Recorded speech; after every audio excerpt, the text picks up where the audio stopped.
Welcome to RB classes. मैं भारती गौतम एक बार फिर आपका स्वागत करती हूँ आज के एक और बहुत ही इंपॉर्टेंट वीडियो लेक्चर में। हम लोग डिस्कस कर रहे हैं the rise of nationalism in Europe class 10th history का चैप्टर, जो कि बहुत ही इंपॉर्टेंट चैप्टर है। आई नो ये चैप्टर थोड़ा सा लंबा हो गया है, बट इसका रिजल्ट आपको जरूर मिलेगा क्योंकि आपको बहुत अच्छे से ये चैप्टर जो है वो समझ में आने वाला है।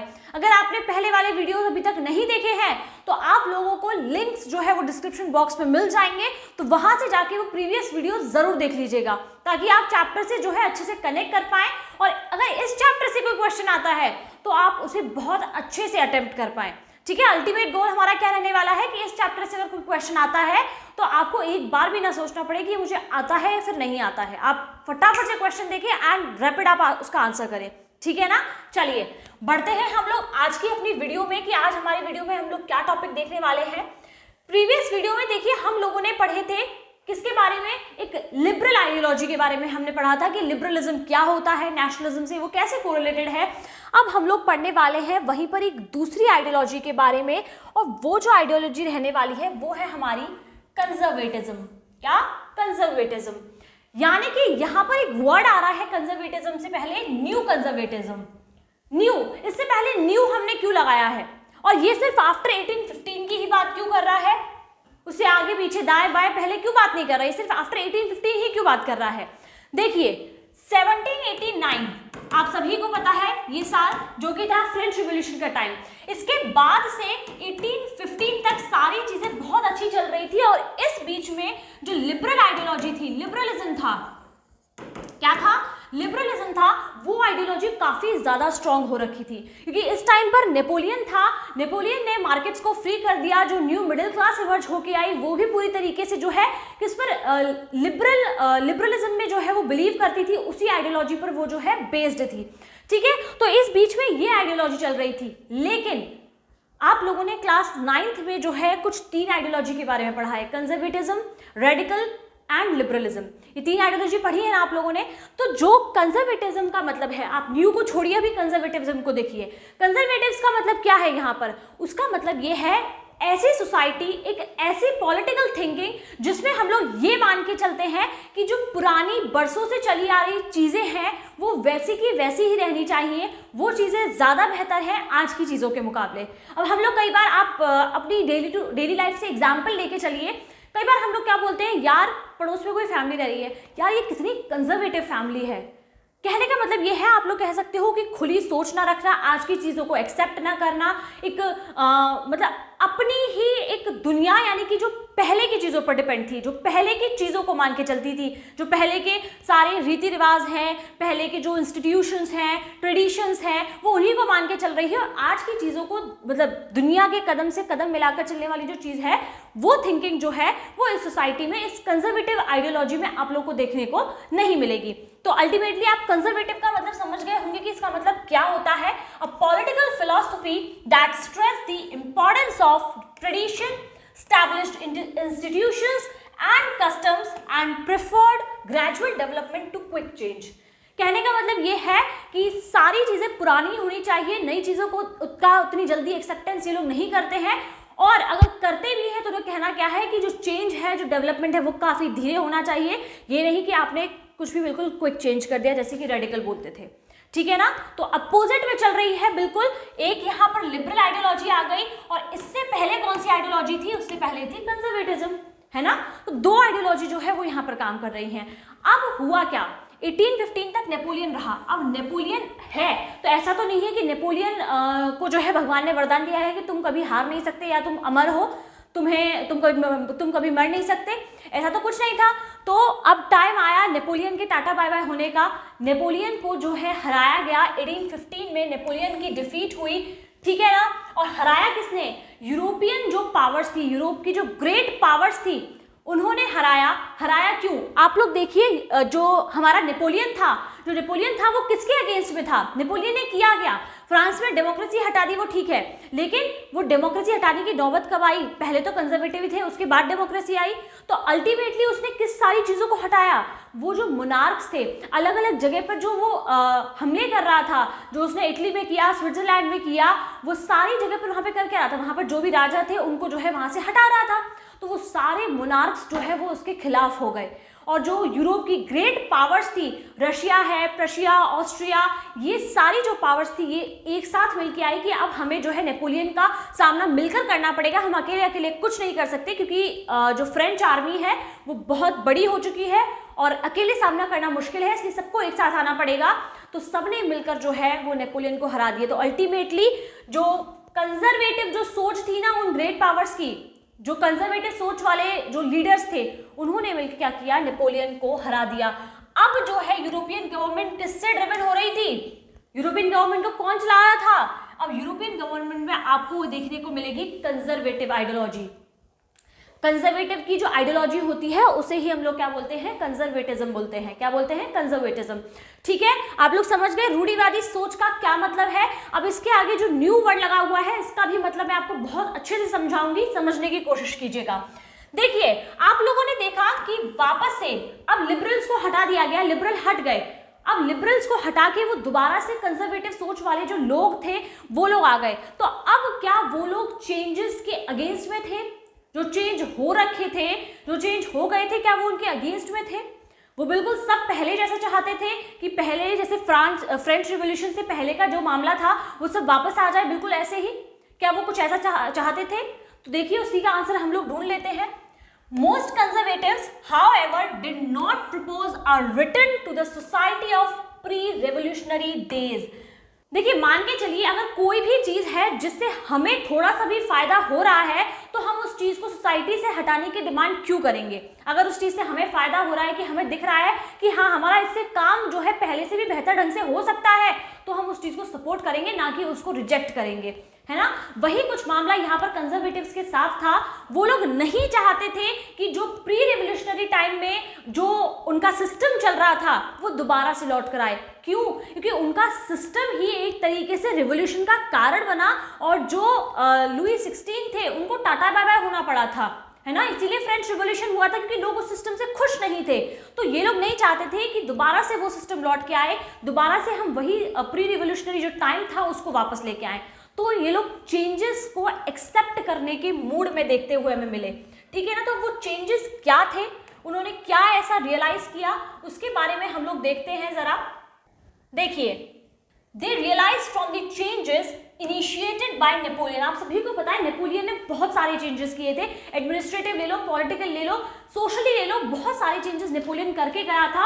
और जो भी चेंजेस नेपोलियन ने किए थे वो चेंजेस इन लोगों ने एक्सेप्ट करने के लोग बिल्कुल मूड में थे कि जो चेंजेस उसने किए हैं, जो एक्चुअली मॉडर्नाइज किया है उसने सोसाइटी को, वो सोसाइटी को मॉडर्नाइज जो किया है उससे हमारे ही इंस्टीट्यूशन क्या होंगे, स्ट्रेंथन होंगे, उनसे जो है हमें ही सबसे ज्यादा फायदा मिलने वाला है। ये कंजर्वेटिव सोच कह रही थी और इसी को जो है वो क्या कहा गया है, न्यू कंजर्वेटिज्म कहा गया है। समझ में आया? पुराने वाले क्या थे? पुराने वाले उसी सोच को मान के चल रहे थे कि नहीं हमें वही सारी चीजें चाहिए, हमें वही इंस्टीट्यूशन चाहिए। बट ये जो न्यू कंजर्वेटिज्म आया, इसका कहना क्या था कि जो चीज हमारे लिए अच्छी है, अगर हमें फायदा पहुंचा रही है तो हमें उससे कोई दिक्कत नहीं है, हम उस मॉडर्नाइजेशन को एक्सेप्ट करने के लिए पूरी तरीके से तैयार है। क्लियर है बात यहाँ पर? तो वो क्यों तैयार थे देख लेते हैं। That modernization could strengthen traditional institution like monarchy. जितने भी जो चेंजेस हुए वो क्या थे, उनकी जो इंस्टीट्यूशंस थे उनको स्ट्रेंथन कर रहे थे। कैसे स्ट्रेंथन कर रहे थे? A modern army, efficient bureaucracy, dynamic economy, abolition of feudalism and serfdom could strengthen the autocratic monarchies of Europe.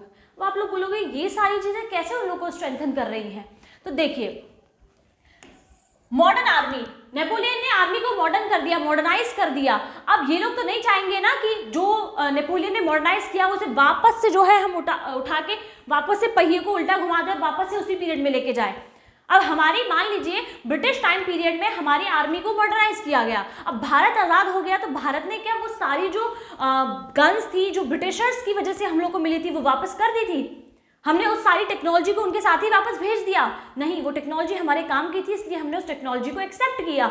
वही सेम चीज़ इन लोगों ने यहाँ पर की, ये आर्मी को मॉडर्नाइज किया गया तो उन्होंने उस आर्मी को मतलब उसी तरीके से एक्सेप्ट किया, क्योंकि उस आर्मी से अल्टीमेटली जो राजा की ताकत थी, क्योंकि वापस से ये लोग राजा को लेके आ गए थे, वापस से वो डायनेस्टी वाला सिस्टम चलने लगा था, तो इन लोगों ने क्या किया, उससे अल्टीमेटली राजा को जो है वो ताकत मिलने वाली थी, तो इन्होंने उस मॉडर्न आर्मी को एक्सेप्ट किया।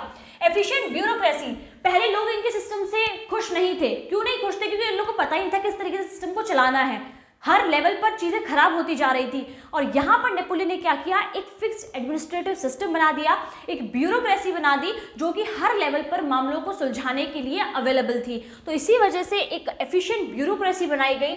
डायनामिक इकोनॉमी, जो न्यू मिडिल क्लास थी वो फ्री मार्केट को लेकर काम कर रही थी, जिससे इकोनॉमी को बहुत ज़्यादा फायदा हो रहा था। तो उन लोगों ने कहा कि इसमें दिक्कत क्या है, अगर हमारा फायदा हो रहा है, इकोनॉमी को फायदा हो रहा है, तो हम लोग इस चीज़ को लेकर संतुष्ट हैं, आप फ्री मार्केट रखिए, हमारी इकोनॉमी को फायदा होना चाहिए। वहीं दूसरी तरफ अगर बात करूँ अबॉलिशन ऑफ फ्यूडलिज्म एंड सेल्फडॉम, अब आप बोलोगे इससे कैसे फायदा हुआ यार, ये तो मतलब इन लोगों ने स्टार्ट किया था और अब ये लोग ही इसके मतलब इसको खत्म करने के पक्ष में है, ऐसा क्यों? देखिए, अगर आप लोगों को पता हो फ्यूडलिज्म में क्या होता था कि राजा जो है अपने नीचे कई सारे फ्यूडल लॉर्ड को दे देता था, क्योंकि उसकी स्टेट काफ़ी बड़ी होती थी, काफ़ी बड़े स्टेट का मालिक होता था, तो वो क्या करता था, अपने नीचे काफ़ी सारे फ्यूडल लॉर्ड बिठा देता था। अब आप लोग जब आगे के चैप्टर्स में पढ़ोगे, क्लास 10th में हिस्ट्री के आगे चैप्टर पढ़ोगे, तो आप लोग देखोगे कि मुगल टाइम में भी क्या होता था, जो जागीरदार होते थे वो क्या करते थे कि राजा की शक्ति थोड़ी सी कम हुई नहीं और उन्होंने अपने आप को स्वतंत्र घोषित कर दिया। वही सेम सिस्टम यहाँ पर भी था कि अगर राजा जरा सा कमजोर हुआ तो इन लोग अपने आप को अलग कर देते थे, अपने आप को जो है इंडिपेंडेंट अनाउंस कर देते थे। तो अब जब ये सिस्टम खत्म हो गया, अब आप लोग कहोगे ये सिस्टम खत्म हो गया तो अब राजा अपनी एस्टेट को कैसे संभालेगा न्यूज़ में? तो भाई बता तो रही हूँ, यहाँ पर एक ब्यूरोक्रेसी उन लोगों ने जो नेपोलियन लेके आया था, उस ब्यूरोक्रेसी की हेल्प से अब ये एस्टेट संभाले जाने लगे थे और ये फ्यूडलिज्म को जो है वो पूरी तरीके से खत्म कर दिया गया, सेल्फडम को खत्म कर दिया गया, जिस वजह से जो पूरा सिस्टम था वो मतलब ये समझ लीजिए कंजर्वेटिज्म था, लेकिन फिर भी सिस्टम में काफ़ी सारे चेंजेस देखने को मिले थे। जो मॉडर्नाइज चीज़ें थी उस मॉडर्नाइजेशन को इन कंजर्वेटिव्स ने क्या किया था, एक्सेप्ट किया था। यहाँ तक सारी चीज़ें क्लियर हैं, समझ में आ गया? चलिए अब हम लोग देख लेते हैं, टॉपिक यहीं पर ख़त्म नहीं होता है, बीच में बहुत कुछ है जानने के लिए आपके पास।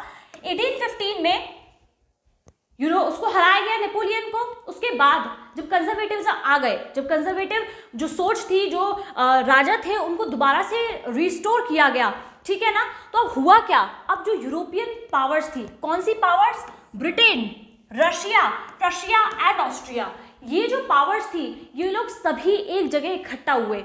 क्या हुए? सभी एक जगह इकट्ठा हुए। किस लिए इकट्ठा हुए? कि भाई आगे का रोड मैप तैयार करना है। आपने लिबरलिज्म को हटा दिया, आपने वापस से आप मोनार्की लेके आ गए, अपनी सोच आपने सोसाइटी में दोबारा से स्टैब्लिश कर दी, लेकिन उसको मेंटेन करना बहुत जरूरी है और उसके लिए एक रोड मैप की हमें जरूरत है। तो हमें करना क्या है, उसी के बारे में डिस्कशन करने के लिए ये लोग वियना में मिले। वियना कहाँ है? ऑस्ट्रिया में है, ठीक है। और ये वही पावर्स थी जिन्होंने क्या किया था, कलेक्टिवली मिलकर नेपोलियन को हराया था। और ये सभी पावर जो है अब एक साथ कहाँ मिली? वियना में ये लोग जो है आपस में मिले क्यों? बताया जैसे कि मैंने आप लोगों को, इन लोगों के मिलने का कारण था यूरोप के लिए एक रोड मैप तैयार करना। क्लियर है? अब देखिए, जब वियना में ये लोग मिल रहे हैं, वियना ऑस्ट्रिया में है, तो इसका जो हेड था, इस मीटिंग के जो हेड बनाए गए, वो किसे बनाया गया? वो थे ऑस्ट्रियन चांसलर, जो कि थे ड्यूक मेटरनिक। क्या थे? Duke Metternich. इन्होंने इस मीटिंग को होस्ट किया था। तो आप लोग इस को ध्यान रखेंगे, बहुत लोग इस मतलब आपके 1 मार्क में ये क्वेश्चन बहुत इजीली पूछा जा सकता है कि ट्रीटी ऑफ वियना या फिर कांग्रेस ऑफ वियना को किसने होस्ट किया था, किसने हेड किया था? तो आपको पता होना चाहिए ड्यूक मेटरनिक, और ये नाम आपको आगे भी बहुत ज्यादा सुनने को मिलेगा, ठीक है। तो अब डेलीगेट्स ने किया क्या, ये लोग जो मिले, इन लोगों ने किया क्या? इन लोगों ने एक ट्रिटी साइन की, जिसे हम लोग बोलते हैं ट्रिटी ऑफ वियना ऑफ 1815 में ट्रिटी ऑफ वियना साइन हुई। अब आप लोगों से क्या पूछ सकते हैं, इसके स्टेटमेंट आपको, इसके ऑब्जेक्टिव जो है आपको लिख के दे दिए, और आप लोगों से पूछा बताइए इसमें से कौन सा सही कौन सा गलत है कि नहीं। मतलब आपको 4 स्टेटमेंट दे दिए, उसमें से 3 सही है, 1 गलत है। आप लोगों से पूछ लिया, बन गया 1 मार्क का क्वेश्चन। या फिर आप लोगों से पूछ सकते हैं 5 मार्क में कि ट्रिटी ऑफ वियना के ऑब्जेक्टिव्स क्या थे, what is treaty of Vienna. 1 mark में क्वेश्चन पूछा जा सकता है कि ट्रिटी ऑफ वियना कब साइन हुई थी, इसके हेड कौन थे, किसने इसे होस्ट किया था। ऐसे बहुत सारे क्वेश्चन बन सकते हैं, इसलिए मैं जब ट्रिगर करती हूँ कि यहाँ क्वेश्चन बन सकता है तो उसे इंपॉर्टेंट मार्क कर लिया करिए अपनी बुक में। समझ में आया? चलिए अब ट्रीटी ऑफ वियना के ऑब्जेक्टिव्स की हम लोग बात कर लेते हैं। तो देखिए, ऑब्जेक्टिव की बात करूँ तो सबसे मेन पॉइंट जो आपको याद रखने वाला है वो एक ये वाला पॉइंट है। ठीक है, ये जो पॉइंट है आपको ये वाला पॉइंट याद रखना है, इससे आप जो है बाकी के सारे पॉइंट्स को बहुत इजीली बना सकते हो। क्या है ये पॉइंट, देख लेते हैं। Undoing most of the changes that had come about in Europe during the Napoleonic Wars। देखिए, नेपोलियन ने जो 1789 के बाद जो डिफरेंट स्टेट्स में जाके क्या किया था, वॉर्स की थी, जो हार्बिंगर ऑफ फ्रीडम बन के ये लोग घूम रहे थे, फ्रेंच आर्मी जा रही थी जगह जगह, और वहाँ के जो भी राजा महाराजा थे उनको सबको हटा के और जो नेपोलियन की सुप्रीमेसी है उसको वहाँ पर दिखाया जा रहा था। नेपोलियन जो है वहाँ का राजा बनकर बैठ गया था, है ना। तो वही चीज़ जो है, उन चीज़ों को जो है क्या किया गया, ख़त्म किया गया। वो जो लोग थे, जो नई सोच आई, नए कंजर्वेटिव्स थे, ट्रीटी ऑफ वियना में क्या किया गया, जो फ्रेंच आर्मी थी, जो नेपोलियन था, उसने जो भी किया उस दौरान, उन सारी चीज़ों को वहीं पर स्टॉप करना था और उन सारी चीज़ों के बदले एक नई चीज़ लेके आना था। वो नई चीज़ क्या थी, मतलब नई चीज़ लेके आना था, वही पुरानी जो चीज़ है वो नई कपड़े पहन के आ गई, बस ये वाला सिस्टम था। ठीक है ना। तो वो जो बर्बन डायनेस्टी थी, बर्बन डायनेस्टी कब थी, बर्बन डायनेस्टी थी फ्रेंच रिवॉल्यूशन से पहले, लुई 16 जिनको हराया था, है ना, और फिर फ्रांस एक रिपब्लिक बन गया था, फिर डेमोक्रेसी को हटाया, नेपोलियन आ गया। अब नेपोलियन को हटा के फिर कंजर्वेटिव सोच आ गई, है कि नहीं। नेपोलियन को हटाया, फिर कंजर्वेटिव सोच आ गई, और अब क्या किया जा रहा था कि बर्बन डायनेस्टी जो कि हट गई थी किस टाइम पर, फ्रेंच रिवॉल्यूशन से जो डिपोज हो गई थी, उसको क्या किया गया, which had been deposed during the French Revolution was restored to power। उसको दोबारा से पावर में लेके आया गया। उसके जो भी थोड़े बहुत वंशज बचे थे, जो थोड़े बहुत लोग बचे थे, उनको दोबारा से पावर में लेके आया गया और उनको दोबारा से फ्रांस दिया गया कि अब आप इस फ्रांस को अच्छे से संभालिएगा, हमने आपको दे दिया है, आपकी जिम्मेदारी है कि आपको इसे संभालना है। क्लियर है, यहाँ तक बात समझ में आ गई। आप लोगों ने यहाँ से समझा, इस पॉइंट से आप लोगों ने समझा कि जो मोनार्कीज थी पहले, क्या थी, मोनार्कीज थी पहले, नेपोलियन ने उन्हें खत्म किया था अपनी वॉर्स में, और बाद में क्या हुआ, इन्हीं मोनार्कीज को वापस लेके आया गया कंजर्वेटिज्म के द्वारा, जो कि नई एक सोच बन के दोबारा से लौट के आई थी। क्लियर है। आगे देखते हैं कि आगे और क्या क्या चेंजेस इन लोगों ने किए हैं, जो कि हमारे लिए जानना बहुत जरूरी है। देखिए, उसके बाद क्या किया है, France lost the territories it had been annexed under Napoleon. अब जो उस टाइम पर हो क्या रहा था, मतलब जो फ्रांस कर रहा था, फ्रांस की देखा देखी, मतलब फ्रांस का एक बहुत बड़ा इफेक्ट पड़ रहा था लोगों पर। सारे ही लोग, मतलब ये समझ लिए, फ्रांस में जो हो रहा था बाकी सारा यूरोप भी बस वही कर रहा था। इसको लेके एक स्टेटमेंट है ड्यूक मेटरनिक का, तो वो स्टेटमेंट ये है कि जब फ्रांस छींकता है तो बाकी सारे यूरोप को सर्दी जुकाम हो जाता है। तो बिल्कुल वही सिस्टम है कि मतलब फ्रांस के अंडर में नेपोलियन ने जितने भी स्टेट्स को जीता था, उन सभी स्टेट्स को जो है वापस ले लिया गया। तो यानी कि फ्रांस ने भी बहुत सारी टेरिटरीज जो है वो इस न्यू कंजर्वेटिज्म में लूज कर दी। क्यों भाई, क्यों लूज कर दी? दिक्कत ये थी कि उन्होंने फ्रांस को तो उसकी मतलब बर्बन डायनेस्टी को उसका फ्रांस तो लौटा दिया, लेकिन उसने कहा कि आप जो गुब्बारे की तरफ फूल गए हो ना, अलग अलग डायनेस्टीज लेके, इन्हें हमें वापस कर दो। आपके पास जितना एरिया है, जितना था पहले, उतना वापस कर रहे हैं, उसमें खुश रहो, और बाकी के जो एरिया है वो हमें वापस कर दो। तो वो क्या हुआ, उनसे जो है वापस ले ली गए, जो लीडर्स थे कंजर्वेटिज्म के, उन्होंने वापस से ले ली जो भी स्टेट थी, जो भी टेरिटरीज थी, जो नेपोलियन ने फ्रांस के अंडर की थी अपने वॉर्स के दौरान। क्लियर है। और तीसरा क्या है, a series of state were set up on the boundaries of France to prevent French expansion in future. किया क्या गया कि जो फ्रांस है, देखिए ये फ्रांस दिख रहा है यहाँ पे, ये फ्रांस है, फ्रांस के आसपास जो है काफी सारे स्टेट को जो है इन लोगों ने बना दिया। ठीक है ना, फ्रांस के आसपास इन लोगों ने काफी सारे स्टेट्स बना दिए। क्यों बना दिए? ताकि इसके एक्सपेंशन को, फ्यूचर में इसके एक्सपेंशन को रोका जा सके, कि ऐसा ना हो कि फ्रांस जो है फ्यूचर में और ज्यादा पूरे यूरोप पर कब्जा कर ले। इसे अपनी जगह पर सीमित करने के लिए सीरीज ऑफ स्टेट जो है वो फ्रांस के चारों तरफ बना दी गई, ताकि फ्यूचर में इसके एक्सपेंशन को रोका जा सके। क्लियर है, यहाँ तक समझ में आ गई है बातें। ट्रीटी ऑफ वियना के बाद क्या क्या चेंजेस हुए, इस मैप के थ्रू मैं आपको बताने की कोशिश करूंगी, तो ध्यान से समझने की कोशिश कीजिएगा। आपको याद रखने की जरूरत नहीं है, आपकी अल्टीमेटली एक पॉइंट आप याद रखिए, इसकी कोई जरूरत नहीं है, बस कुछ मेन याद रख लीजिएगा, तो आपके लिए वो एग्जाम में आप देखोगे तो वो बहुत ईजी हो जाएगा। ठीक है, तो देखिए ये जो रशिया वाला पार्ट है, ये रशियन एम्पायर में ये पोलैंड का कुछ हिस्सा आ गया, ठीक है ना, ये पोलैंड जो है रशियन एम्पायर को दे दिया गया। ऑस्ट्रिया को जो है वो नॉर्दर्न इटली वाला पार्ट दिया गया कि आप इस पार्ट को रूल करो, ठीक है। और इसके अलावा जो प्रशिया था, इसको ये सेक्सोनी वाला जो पार्ट था ये प्रशिया को दे दिया गया। और इसके अलावा ये जो नीदरलैंड किंगडम था जो बेल्जियम के साथ जुड़ा हुआ था, इसे नॉर्थ में सेटअप किया गया, ठीक है। और यहाँ पर जो गुआना था इसे जो है पीडमोंट में शामिल कर लिया गया। इन सब चीजों को करने के पीछे इन लोगों का मेन कारण क्या था, मेन इंटेंशन क्या था? वो इंटेंशन ये था कि नेपोलियन ने जो भी मोनार्कीज को ओवरथ्रोन किया था, जो भी उखाड़ के फेंका था, बाकी उनकी पावर को दोबारा से लेकर आया जाए। और इसके अलावा जो एक बहुत जरूरी चीज थी, जो कंजर्वेटिव आइडियोलॉजी थी, जो कि समय के साथ बहुत ढीली पड़ चुकी थी, उस आइडियोलॉजी को दोबारा से ही उतना स्ट्रॉन्ग किया जाए। इस वजह से ये चेंजेस किए जा रहे थे। ये ऑब्जेक्टिव्स जो है ये ट्रिटी ऑफ वियना की गई, जिसके हमने इतने सारे ऑब्जेक्टिव जो है अभी तक पढ़े हैं। यहाँ तक सारी बात क्लियर है, समझ में आ गया है चीजें। अब देखिए 1815 की ये जो कंजर्वेटिव सोच थी ना, ये बहुत ज्यादा क्या थी, ऑटोक्रेटिक थी। क्या थी? ऑटोक्रेटिक। यानी कि ऑटोक्रेटिक का मतलब हो गया निरंकुश, निरंकुश थी। निरंकुश का मतलब ये कि इन लोगों को अपने ऊपर किसी भी तरीके के, आप इनके ऊपर सवाल कर रहे हो, इनसे कोई क्वेश्चन पूछ रहे हो, वो इन्हें बर्दाश्त नहीं था। आप इनकी लेजिटिमेसी पर क्या कर रहे हो, सवाल कर रहे हो कि ये जायज है या फिर नहीं है, आप ये सारे क्वेश्चन अगर उनसे कर रहे हो तो वो चीज उन्हें बर्दाश्त नहीं थी। तो उन्होंने क्या किया, सेंसरशिप लगाना शुरू कर दी। इनके खिलाफ जो भी कुछ बोला जा रहा था उसको पूरी तरीके से जो है उस पर बंदिशें लगा दी गई। किसी भी तरह के अखबार हो, चाहे कोई बुक्स हो, जो फ्रेंच रिवॉल्यूशन से उपजे जो भी गाने थे, जो मैंने आपको बताया था कि न्यू हिम्स बन रहे थे, सॉन्ग्स बन रहे थे, कंपोज किए जा रहे थे, वो सारी चीज़ों पर जो है इन लोगों ने बैन्स लगा दिए, सेंसरशिप लगा दी। लेकिन फिर भी क्या हुआ कि जो फ्रेंच रिवॉल्यूशन की जो लोगों में एक जो आग थी ना, वो लोगों में अभी भी बरकरार थी। क्या थी?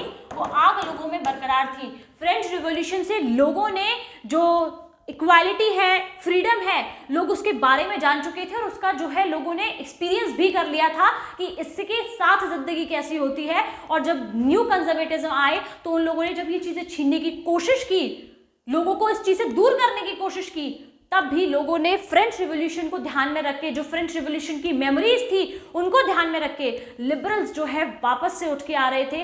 लिबरल्स ने जो है प्रेस की फ्रीडम के लिए आवाज़ उठाना शुरू करा। जो सेंसरशिप्स लगाई गई थी उनके खिलाफ बात करना शुरू की। और इसमें हम लोग जो एक नाम पढ़ेंगे वो है रेवोल्यूशनरीज का। हम इसमें रेवोल्यूशनरीज के बारे में जानेंगे कि उनकी आइडियोलॉजीज क्या थी और उन्होंने किस बेसिस पर काम किया। तो अब नेक्स्ट वीडियो में हमारा टॉपिक रहने वाला है रेवोल्यूशनरीज, जो मैं आपको बताऊंगी। तो आज की इस वीडियो में अगर आपको कोई भी डाउट रहा हो, कुछ नहीं समझ में आया हो, तो आप लोग मुझे कमेंट में बताएंगे। आप लोग समझ गए होंगे कि 1815 का जो नया कंजर्वेटिव आई, जो ये कंजर्वेटिव रजीम थी, ये बहुत ज्यादा ऑटोक्रेटिक थी, निरंकुश थी। इसे बिल्कुल बर्दाश्त नहीं था कि कोई इसके ऊपर सवाल उठाए, इससे कोई क्वेश्चन करे कि आपने ये काम क्यों किया, ये ऐसे क्यों किया। लेकिन लोग जो है वो फ्रेंच रिवॉल्यूशन से क्या थे, उन लोगों ने इक्वालिटी का, फ्रीडम का स्वाद ले लिया था, उसकी आदत उन लोगों को पड़ चुकी थी, उसे एक्सपीरियंस कर चुके थे, इसलिए वो ऐसी सेंसरशिप्स में बंधने के लिए तैयार नहीं थे। इसीलिए एक नया ग्रुप जो है वो भर के आ रहा था, जिसे हम लोगों ने रेवोल्यूशनरीज कहा। और उस रेवोल्यूशनरीज के बारे में हम लोग नेक्स्ट वीडियो में बहुत ही विस्तार से बात करेंगे कि वो रेवोल्यूशनरीज क्या थे, जिसमें आप लोगों के लिए क्वेश्चन बन सकता है, जिसमें एक नाम हम लोग पढ़ेंगे जिसे पे मेजनी का, और उनके बारे में बहुत सारी इंफॉर्मेशन हम लोग लेने की कोशिश करेंगे। तब तक के लिए बने रहिए। इस वीडियो को लाइक करना बिल्कुल मत भूलिएगा। कमेंट करके मुझे बताइए अगर कोई भी प्रॉब्लम आप लोगों को है। मिलते हैं नेक्स्ट वीडियो में, तब तक के लिए अपना ध्यान रखिए, अच्छे से अपनी पढ़ाई करिए। Thank you very much everyone, bye bye.